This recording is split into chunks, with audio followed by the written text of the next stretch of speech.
নমস্কার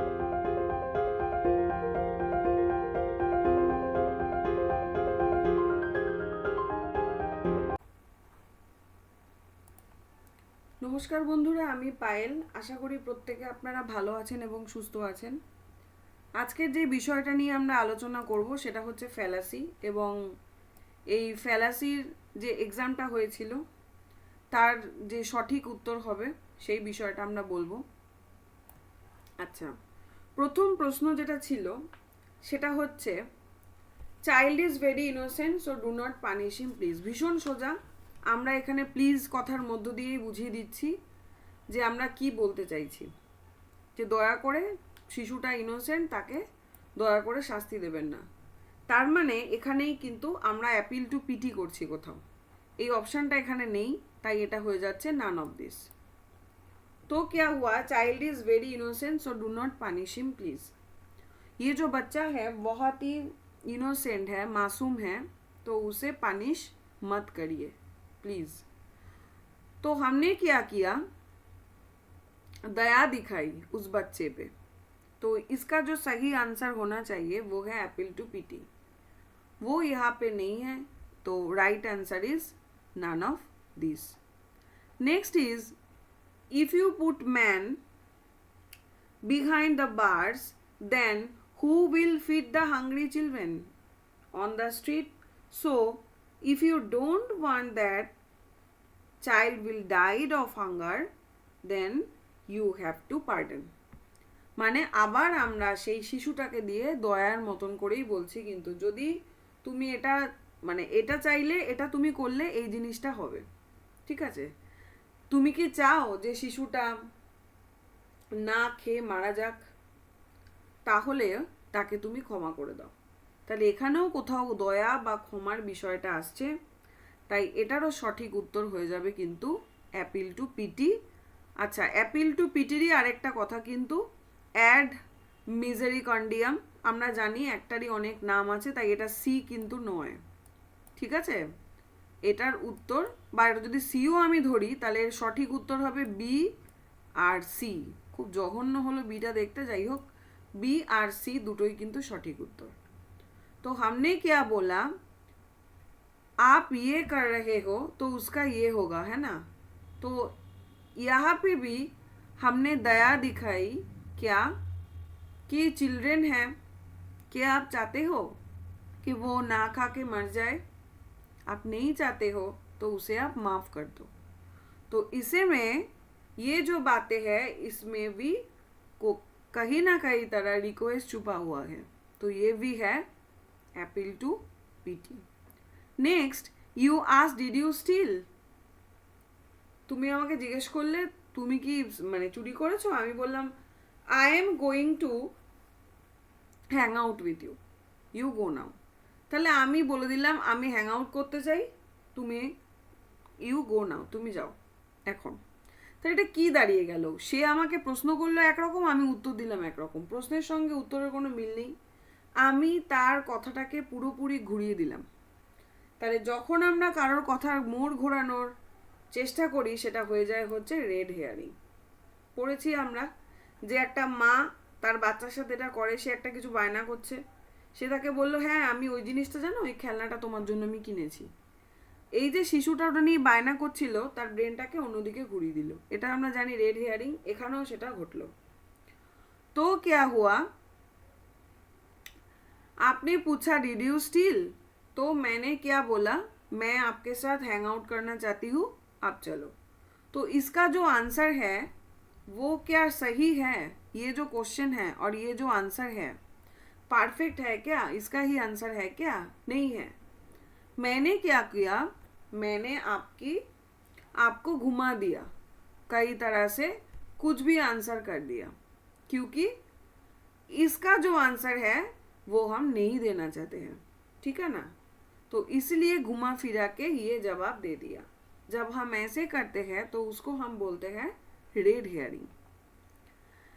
You come to buy BMW, I am asking you to buy Audi cars। তুমি BMW কিনলে বা নিয়ে এসছো, আমি বললাম তুমি অডি কার কেন। তাহলে আমি কি এটা কথা ঘোরাচ্ছি? আমি কিন্তু কথা ঘোরাচ্ছি না। আমি কি করছি, তুমি BMW কিনেছো, আমি তোমাকে একটা স্ট্র ম্যান তৈরি করলাম, তাই না? কোথাও অ্যাটাক করার চেষ্টা করলাম যে তাহলে আমি বললাম তুমি অডি কার কেন। অর্থাৎ আমি নিজের একটা পয়েন্ট তৈরি করে নিলাম তোমাকে অ্যাটাক করবার জন্য। এটা হচ্ছে স্ট্রম্যান। तो आपने बोला मैंने BMW खरीदा, तो मैंने बोला क्या, आप ऑडी कार खरीदो। तो आपने खरीदा, इसका कोई शाबाशी मैंने नहीं दिया, मैंने उल्टा क्या किया, आपको अटैक करने की कोशिश की, ये बोल के आप ऑडी कार खरीदो। तो जब हम ये करते हैं वो होता है straw man. Next is I will not talk to the Ankita because she belongs lower class. আমি অঙ্কিতার সাথে কথা বলি না কারণ সে লোয়ার ক্লাস, নিচু ক্লাস। তাহলে কোথাও আমি অঙ্কিতাকে অ্যাটাক করছি সে নিচু ক্লাস বলে, তার মানে কোনো মানুষকে আমি অ্যাটাক করছি, তার মানে argument against person. Very easy. तो I will not talk to the Ankita, मैं अंकिता से बात नहीं करती क्योंकि वो लोअर क्लास बिलोंग करती है। इससे मैंने क्या किया, ये जो अंकिता है ना उसके ऊपर मैंने अटैक किया, ह्यूमिनेट किया, उसको बेइज्जती की। तो इसे हम क्या कहते हैं, आर्गुमेंट अगेंस्ट पर्सन। ठीक है। Next is if you don't complete my work I will see how you will get promotion. যদি তুমি আমার কাজটা না করো আমি দেখবো তুমি কি করে প্রমোশন পাও। তার মানে আমি থ্রেট দিচ্ছি, আমি ফোর্স করছি কাজটা করার জন্য, তাহলে appeal two force. Very easy.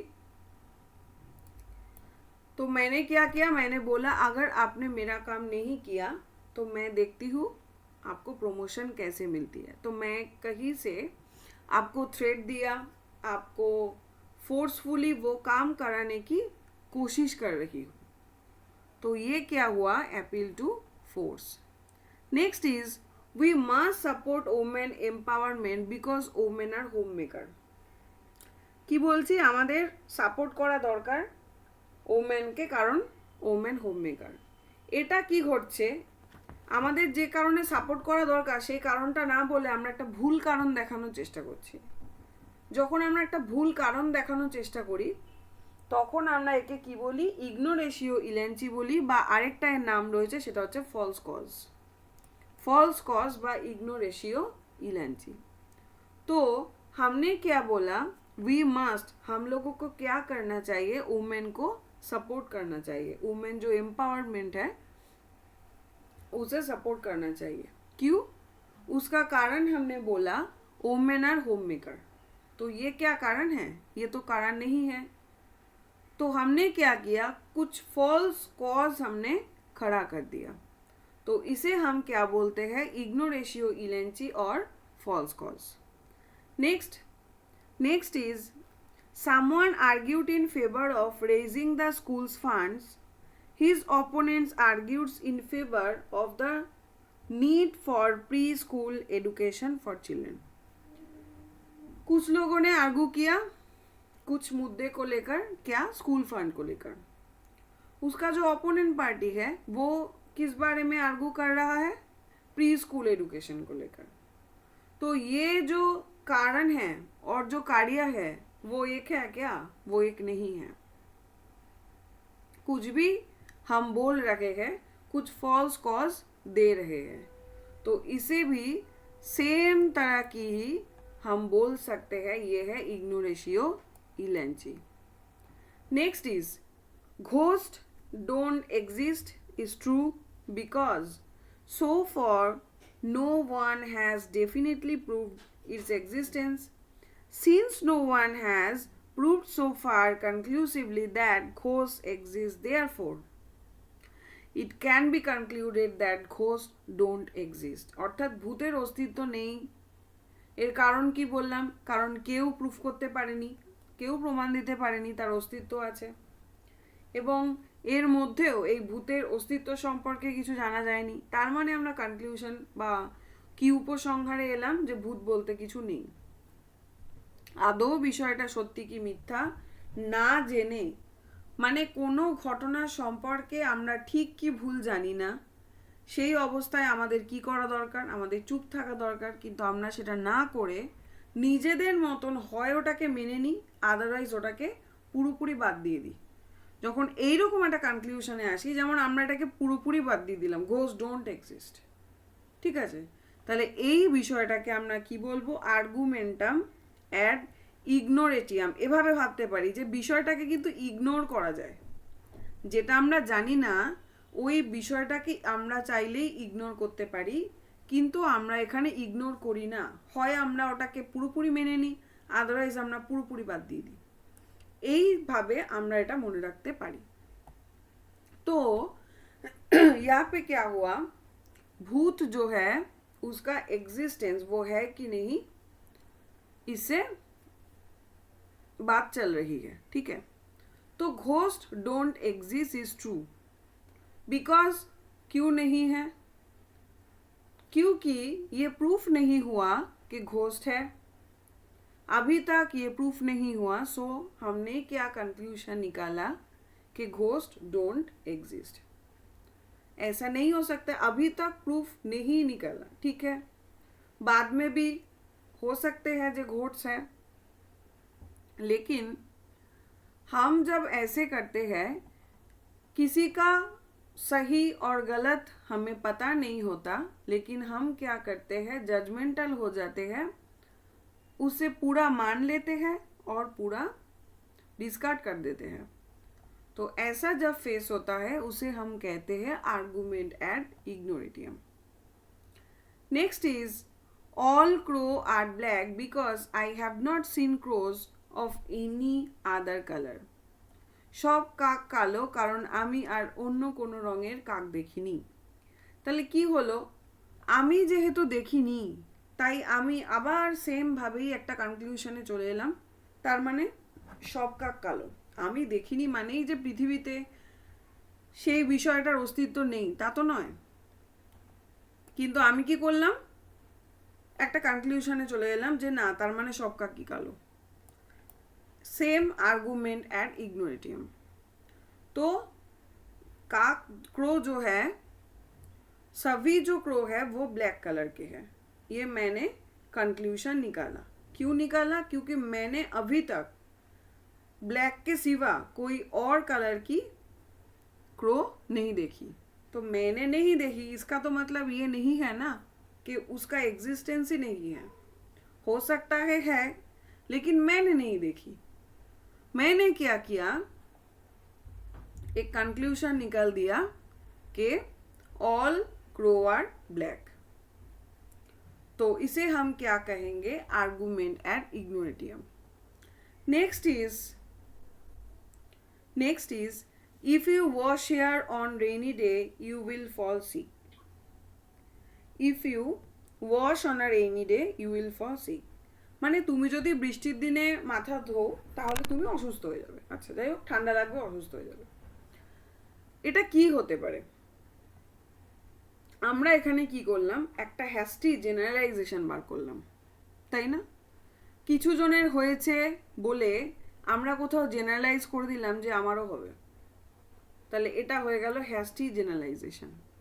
तो हमने क्या बोला, if you wash your hair on rainy day, बारिश के मौसम में अगर आप आपके हेयर को वॉश करते हो तो आप क्या करोगे, बीमार पड़ जाओगे। क्यों? क्यों नहीं, हमने किसी किसी को देखा ना ऐसे होते हुए। तो मैंने क्या किया, सबके ऊपर एक ही फॉर्मूला डाल दिया कि अगर ये काम आप करोगे तो ऐसा होगा। इसे हम कहते हैं hasty generalisation. Next is I know the exam is graded based on performance, but you should give me an A, মানে A marker की। My cat has been sick, my car broke down, and I have had a cold, so it was really hard for me to study। মানে আমি প্রচুর অজুহাত দিয়ে দিলাম যে আমার বিড়াল অসুস্থ হয়েছে, কার ব্রোক হয়েছে, ইত্যাদি নানান কারণ হয়েছে, এই জন্য আমি কি করতে পারিনি, ভালো করে পড়তে পারিনি। কিন্তু তোমার আমাকে এ দিয়ে দেওয়া উচিত। তাহলে আমি কতগুলো অজুহাত দিয়ে রিকোয়েস্ট করার চেষ্টা করছি যে প্লিজ দয়া করে আমাকে পাসটা করিয়ে দিন। এরকম পরীক্ষার খাতার পেছনে অনেকেই এরকমভাবে লিখে রেখে আসে। তাহলে এটাকে আমরা কি বলবো? Appeal two PT. तो हमने एग्ज़ाम दिया, एग्ज़ाम उतना अच्छा नहीं हुआ, लेकिन हम ये रिक्वेस्ट कर रहे हैं कि प्लीज़ आप हमें ए दे दीजिए। क्यों? क्योंकि हमारा कैट बीमर था, का जो कार है वो ब्रोक डाउन हुआ था, ऐसा कुछ भी करके हमने रीज़न डाल दिया, इसीलिए मैं पढ़ाई नहीं कर सकी। तो मैंने क्या किया, रिक्वेस्ट किया कि प्लीज़ मुझे पास कर दीजिए और ए वाला नंबर दे दीजिए। तो ये हमने क्या किया, अपील टू पीटी किया। Next is people have been trying for centuries to proof that God exist, but no one has yet been able to prove it, therefore God does not exist. আবার কোথাও same ব্যাপার হয়ে গেল ভূতের মতোই, যে কেউ প্রুফ করতে পারেনি যে ভগবান আছে, কারণ এখনো অবধি কেউ এটা প্রুফ করতে পারেনি, তার মানে ভগবানের অস্তিত্ব নেই। ঠিক সেমভাবে যে এই বিষয়টা আমরা জানি না ওটাকে আমরা ইগনোর করতে পারি, কিন্তু আমরা ইগনোর করি না, একটা যা হোক করে একটা কনক্লুশন দিয়ে দিলাম, জাজমেন্টাল হয়ে গেল আর্গুমেন্ট फ्रॉम इग्नोरेंस। তাহলে কি হলো, वो भूत की तरह ही है, भगवान नहीं है। क्यों? क्योंकि भगवान का एग्जिस्टेंस अभी तक नहीं मिला, कोई भी प्रूफ नहीं मिला, इसलिए भगवान नहीं है। अभी तक नहीं मिला इसका मतलब ऐसा तो नहीं कि नहीं है, लेकिन हमने क्या किया, फिर से जजमेंटल होके कुछ भी बोल दिया, जब भी कि सही मतलब हमें नहीं पता तो हमें चुप रहना चाहिए, लेकिन हम क्या करते हैं, कुछ भी एक कंक्लूशन में आ जाते हैं और उसे बोल देते हैं। तो ये जो प्रॉब्लम है ये है argument from ignorance. Next is we should abolish the death penalty. Many respected people such as actor Guy Handsome have publicly stated their opposition to it. আচ্ছা, তাহলে আমরা কি করছি, আমাদের ডেথ পেনাল্টিকে বন্ধ করে দেওয়া উচিত। কেন? এর কারণ হিসাবে কি বলছি, অনেক রেসপেক্টেড পিউপিল বা অ্যাক্টর যে লোকরা রয়েছে তারা এর বিরুদ্ধে কথা বলছে, তাই। তাহলে আমরা যেটা বন্ধ করে দেওয়ার কথা বলছি ডেথ পেনাল্টি, এর যে কারণ দেখাচ্ছি, কাদেরকে নিয়ে আসছি কারণ হিসাবে, মেনি রেসপেক্টেড পিউপিল নিয়ে আসছি, গাই হ্যান্ডসাম অ্যাক্টরকে নিয়ে আসছি, তার মানে আমরা কোথাও অথরিটির ওপর ডিপেন্ড করে কথাটা বলছি যে এই কারণে এটা করা উচিত, তাই এটা হয়ে যাবে आर्गुमेंट फ्रॉम इनएप्रोप्रिएट अथॉरिटी। तो हमने क्या किया, हमने बोला ये जो डेथ पेनल्टी है इसे बंद कर दो। क्यों? क्योंकि मेनी रेस्पेक्टेड जो पीपल है और एक्टर है such as guy actor handsome, उसने क्या किया, have publicly stated their opposition to it, oppose किया उसे, तो इसीलिए हमें ये करना चाहिए। तो हमने क्या किया, हमने ये जो अथॉरिटी पे डाल दिया, ये अथॉरिटी पे कौन है, मेनी रेस्पेक्टेड पीपल है, गाय है ना, उसके बात को हम सुनने लगे। तो इसका सही आंसर है argument from inappropriate authority. Next is if you don't join our demonstration against the expansion of the park, we will evict you from your apartment, so you should join our demonstration against the expansion of the park. তাহলে আমি কি করলাম, এখানে কোথাও threat দিচ্ছি না যে তুমি যদি এই কাজটা না করো আমি তোমাকে তোমার অ্যাপার্টমেন্ট থেকে তাড়িয়ে দেবো, তাই তোমাকে এই কাজটা করতে হবে। তার মানে আমি তাকে फोर्स করছি, जोर করে করাচ্ছি। तो मैंने क्या किया, मैंने बोला अगर आपने ये काम नहीं किया तो मैं आपको क्या करूँगी, आपका जो अपार्टमेंट है उसे मैं निकाल दूँगी, तो आपको ये करना ही पड़ेगा। तो ये क्या किया, मैंने थ्रेट दिया, मैंने फोर्स किया, इसलिए आप ये काम करोगे। तो इसका सही आंसर क्या होगा? Argument from force. Next and last, you should go to college because if you don't go to college you would not get a degree. If you don't get a degree you would not get a job. If you would not get a job, get a good job, you would not be able to enjoy life. আমি একেবারে পরপর বলে গেলাম। কি বলে গেলাম? তুমি you should go to college, college যেতে হবে, কারণ কি? কারণ if you don't go to the college you would not get a degree, college না গেলে তুমি ডিগ্রি পাবে না, ডিগ্রি না পেলে তুমি ভালো জব পাবে না, তুমি ভালো জব না পেলে তোমার জীবনে এনজয় করতে পারবে না। তার মানে আমরা এর আগে পড়েছি যে এরকমভাবে পরপর পরপর, এটা হবে না এ, এর কারণ বি, বি এর কারণ সি, সি এর কারণ ডি, ডি এর কারণ ই, এইভাবে এখন পরপর করে আসতে থাকি আমরা, অনেক কিছু ভেবে নিই, সেটাকে আমরা কি বলি? Slippery slope. পুরো পিছলে পড়ে যাচ্ছি ভাবনার মধ্য দিয়ে, এটা হচ্ছে स्लीपरी स्लोप। तो मैंने क्या किया? मैंने बोला you should go to college, आपको कॉलेज जाना चाहिए, क्योंकि कॉलेज आप नहीं जाओगे तो आपको डिग्री नहीं मिलेगा, डिग्री नहीं मिलेगा तो आपको अच्छा जॉब भी नहीं मिलेगा, अच्छा जॉब नहीं मिलेगा तो क्या आप लाइफ को एंजॉय ही नहीं कर सकते। तो मैंने क्या किया? शुरू हुआ था कॉलेज जाने से, लाइफ की एंजॉय की बात की आ गई, तो मैंने क्या किया? एक से एक सोचती गई, बोलती गई, है ना। जब हम ऐसे सोचते हैं उसे हम क्या कहते हैं? Slippery slope.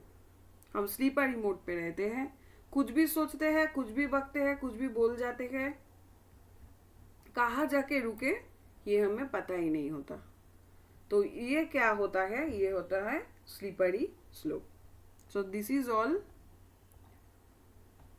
আশা করি এক্সপ্লেনেশন দিয়েছি, বোঝা গেছে, আপনারা নিশ্চয়ই এর সঠিক উত্তর করতে পেরেছেন।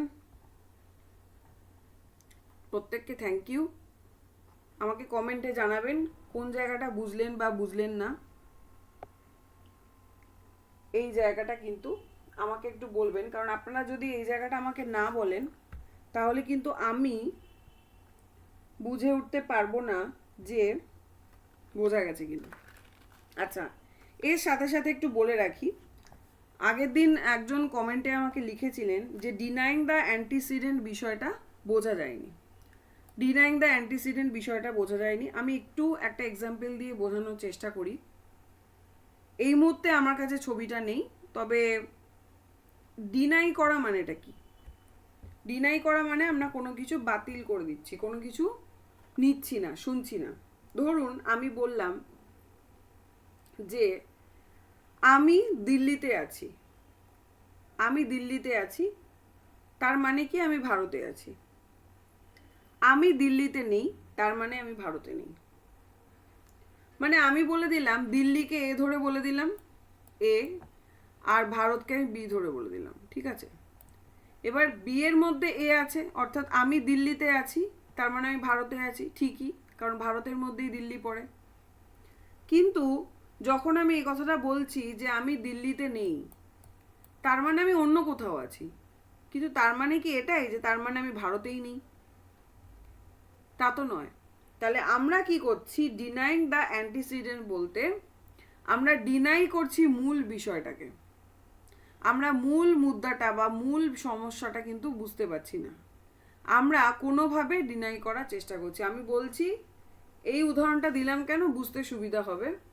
যে আমি বলছি আমি দিল্লিতে আছি, দিল্লিতে আছি মানে যে কেউ বুঝতে পারছে হ্যাঁ দিল্লিতে আছে মানে সে ভারতে আছে, গুড। আমি বললাম যে আমি দিল্লিতে নেই, আমি দিল্লিতে নেই তো আমি অন্য কোনো জায়গায় হতে পারি, আমি আগ্রাতে হতে পারি, আমি কলকাতায় হতে পারি, যে কোনো জায়গাতে হতে পারি, আমি সেটা বলিই নি। কিন্তু আমি যখন বলছি যে আমি দিল্লিতে নেই, তখন আরেকজন ভেবে নিচ্ছে আচ্ছা তার মানে ভারতে নেই। তাহলে এই যে বিষয়টা, যখন আমরা মূল যে জায়গাটা, মূল যে ফোকাসটা, যে ডেটাটা, সেটা থেকে সরে আসছি, সেটাকে ডিনাই করছি, তখন সেটাকে আমরা কি বলছি? Denying the antecedent. যখন একটার সঙ্গে একটার ভুল কার্যকারণকে আমরা নিয়ে আসছি।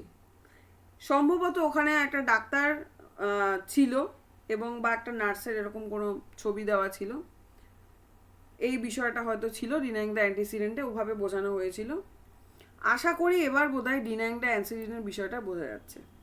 ডিনাই মানে হচ্ছে আমি যখন ডিনাই করছি মূল জায়গার বিষয়টাকেই ডিনাই করে দিচ্ছি। সে যখন এটা করেনি তার মানে সে এটাও করেনি। এইরকমভাবে যখন আমরা কোনো কিছুকে নিয়ে আসছি তখন আমরা বলে দিচ্ছি হচ্ছে ডিনাইং দ্য অ্যান্টিসিডেন্ট। আশা করি বোঝা গেছে। ধন্যবাদ সকলকে, থ্যাংক ইউ। সকলে ভালো থাকুন, সুস্থ থাকুন।